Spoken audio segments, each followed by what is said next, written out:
Pilipinas ay isang arkipelago na binubuo ng mahigit 7,000 pulo. Dahil dito, mahalagang magkaroon ng malinaw na batayan sa pagtukoy ng hangganan ng ating teritoryo. Ito ang layunin ng Doktrinang Kapuluan o Archipelagic Doctrine.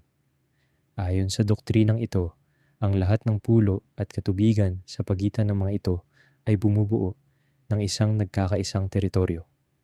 Dahil dito, ang mga dagat sa loob ng ating kapuluan ay hindi itinuturing na malayang karagatan kundi bahagi ng teritoryo ng Pilipinas.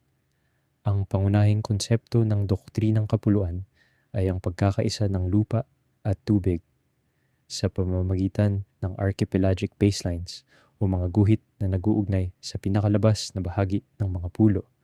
Ang lahat ng katubigang nasa loob ng mga linyang ito ay itinuturing na panloob na katubigan ng bansa.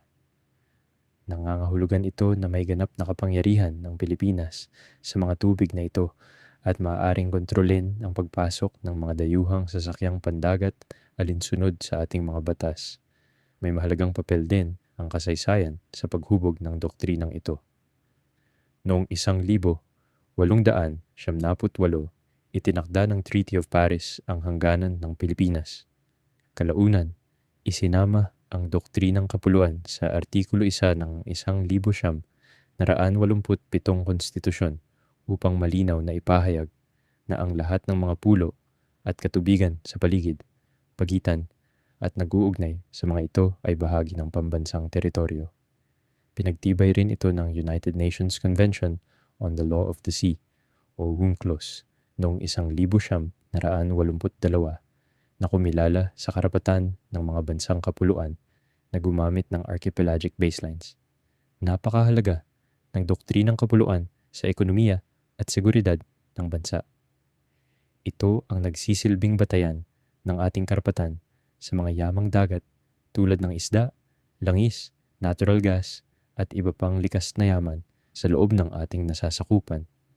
Mahalaga rin ito sa pagpigil sa illegal na pangingisda, smuggling, at iba pang krimen sa dagat dahil binibigyan nun nito ng kapangyarihan ang pamahalaan na bantayan at protektahan ang ating mga katubigan.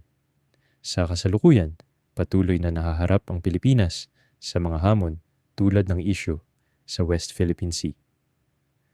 Upang higit na mapagtibay ang ating posisyon, ipinatupad ang Philippine Archipelagic Baselines Law noong 2009 na umaayon sa mga pamantayan ng UNCLOS. Gayunpaman, ang doktrinang kapuluan ay nananatiling mahalagang simbolo ng ating pagkakaisa at soberanya bilang isang bansang napapaligiran ng dagat. Sa kabuuan, ang doktrinang kapuluan ang pundasyon ng pagtukoy sa pambansang teritoryo ng Pilipinas. Pinag-iisa nito ang ating mga pulo at katubigan bilang isang bansa.